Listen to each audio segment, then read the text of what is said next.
Perkenalkan, ini Pak Amir. Sekarang, beliau menjabat sebagai seorang kepala daerah.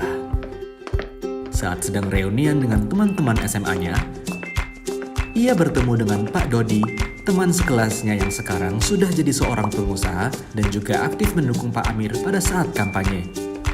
Pak Dodi sedang memiliki masalah karena proyek terbarunya masih terkendala perizinan dari pemerintah daerah setempat.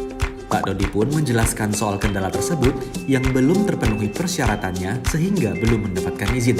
Mengingat masa-masa kedekatan mereka sewaktu SMA dan dukungan dari Pak Dodi selama masa kampanye, Pak Amir pun berjanji untuk membantu proses perizinannya. Nah, sadarkah bahwa apa yang dilakukan Pak Amir ini merupakan konflik kepentingan? Iya, ini adalah kondisi pejabat pemerintahan yang memiliki kepentingan pribadi untuk menguntungkan diri sendiri atau orang lain dalam penggunaan wewenang, sehingga dapat mempengaruhi netralitas dan kualitas keputusan atau tindakan yang dibuat dan dilakukannya. Karena terjadi saat ini, yang dilakukan Pak Amir disebut konflik kepentingan aktual, yaitu situasi di mana seseorang memegang jabatan atau kewenangan dan saat ini dalam posisi dapat dipengaruhi oleh kepentingan pribadi atau kelompok ketika hendak melaksanakan tugas. Selain itu, ada juga konflik kepentingan potensial, yaitu situasi di mana seseorang yang memegang jabatan atau kewenangan dapat terpengaruh oleh kepentingan pribadi atau pihak lain di masa yang akan datang. Lalu, ada pula konflik kepentingan yang dipersepsikan, yakni situasi di mana seseorang dipersepsikan memiliki kepentingan pribadi atau pihak lain ketika menjalankan tugas. Lalu, dari mana sebenarnya sumber konflik kepentingan itu? Bisa dari hubungan afiliasi, rangkap jabatan dan moonlighting atau biasa disebut pekerjaan sampingan, kepemilikan aset, kelemahan sistem organisasi, kepentingan pribadi, hingga gratifikasi. Iya, gratifikasi bisa menjadi sumber munculnya konflik kepentingan. Apalagi kalau pelaku memang memiliki kepentingan tersembunyi atau ingin mempengaruhi objektivitas serta integritas penyelenggara negara atau pegawai negeri. Atau yang lebih parah, untuk mengaburkan tindak pidana korupsi. Untuk menanganinya, ada 3 hal yang bisa dilakukan: pencegahan, penanganan pada saat sedang terjadi, dan penanganan pada saat telah terjadi.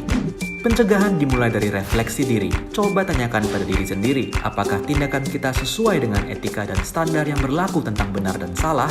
Lalu, amati lagi integritas kita. Sudahkah kita jujur dan menjaga integritas kita? Terakhir, tentang nilai. Apakah yang kita lakukan ini sudah selaras dengan nilai pribadi, institusi, atau lembaga yang kita wakili? Selain dari refleksi diri, tentu kita harus menurunkan risiko, seperti menghindari rangkap jabatan, menjauhkan kepentingan pribadi dalam pelaksanaan tugas, menolak gratifikasi yang terkait jabatan, serta membatasi interaksi dengan pihak-pihak yang berpotensi dipersepsikan memiliki konflik kepentingan oleh publik. Selain itu, kita juga wajib berkontribusi dalam perbaikan sistem pengelolaan konflik kepentingan agar hal tersebut tidak terjadi.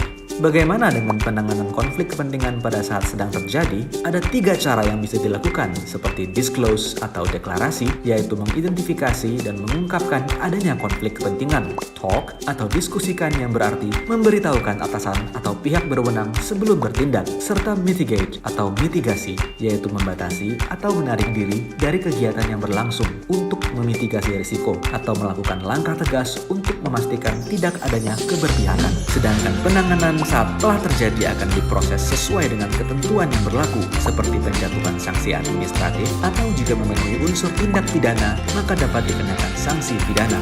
Mencegah munculnya konflik kepentingan memang tak mudah, tapi bukan berarti tak mungkin. Dimulai dari refleksi diri, yuk wujudkan pemerintahan yang bersih dari konflik kepentingan.